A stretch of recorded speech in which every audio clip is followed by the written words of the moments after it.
నమస్తే అండి, welcome to Roja vlogs. మాఘమాసంలో గంగా స్నానం ఎంత పవిత్రమైనదో మీకు తెలుసా? ఒక్క చిన్న నిర్లక్ష్యం ఒక దేవతకు దైవత్వాన్ని కోల్పోయేలా చేసింది. తపస్వి విశ్వామిత్రుడే వానర ముఖంతో శపించబడ్డాడు. శాపం నుంచి విమోచనం ఎలా జరిగింది? ఇదే మాఘ పురాణం 24వ అధ్యాయం. మాఘమాసంలో నదిలో స్నానం చేయడం కేవలం మనుషులకు మాత్రమే కాదు, దేవతలకు, గంధర్వులకు కూడా ఎంతో పవిత్రమైనదిగా చెప్పబడుతుంది.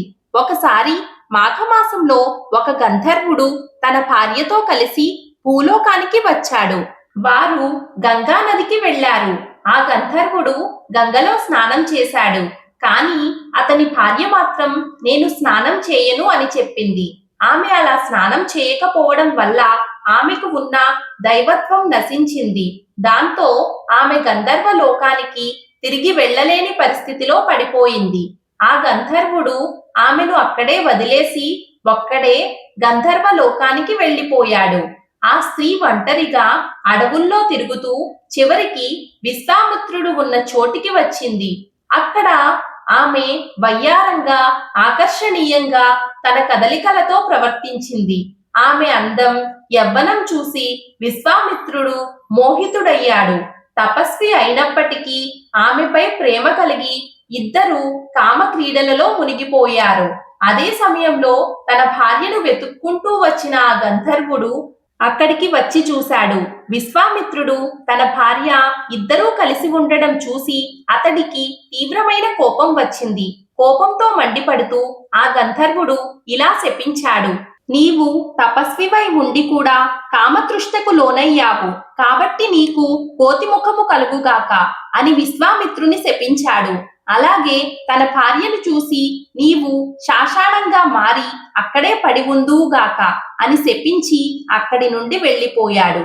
ఆ శాప ఫలితంగా విశ్వామిత్రుడికి వానర ముఖం కలిగింది. చేసేదేం లేక అలా బాధపడుతూ ఉండిపోయాడు. ఈ విషయం తెలిసిన నారద మహర్షి విశ్వామిత్రుని వద్దకు వచ్చి ఇలా అన్నాడు, విశ్వామిత్ర, క్షణభంగురమైన తుచ్చమైన కామవాంఛకు లోనై నీ తపస్సు ద్వారా సంపాదించిన శక్తినంతా నీవే నాశనం చేసుకున్నావు. సరే, ఇప్పుడు బాధపడడం ఎందుకు? గంగా నదిలో స్నానం చేయి.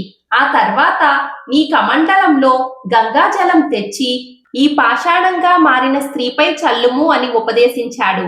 నారదుడు చెప్పినట్లుగానే విశ్వామిత్రుడు గంగా నదిలో స్నానం చేశాడు. విష్ణువును ధ్యానించాడు. తన కమండలంతో గంగాజలం తీసుకువచ్చి పాషాణంగా మారిన ఆ గంధర్వ స్త్రీపై చల్లాడు. వెంటనే ఆ స్త్రీకి శాప విమోచనం కలిగింది. ఆమె మళ్ళీ తన అసలు రూపం పొంది నారద మహర్షికి నమస్కరించి గంధర్వ లోకానికి వెళ్ళిపోయింది. విశ్వామిత్రుడు తన తప్పును గ్రహించి మళ్ళీ తపస్సు చేయడానికి వెళ్ళిపోయాడు. మాఘ పురాణం 24వ అధ్యాయం సమాప్తం. ఈ వీడియో మీకు నచ్చినట్లయితే ప్లీజ్ ఒక చిన్న లైక్ చేసి మన ఛానల్ను సపోర్ట్ చేయండి.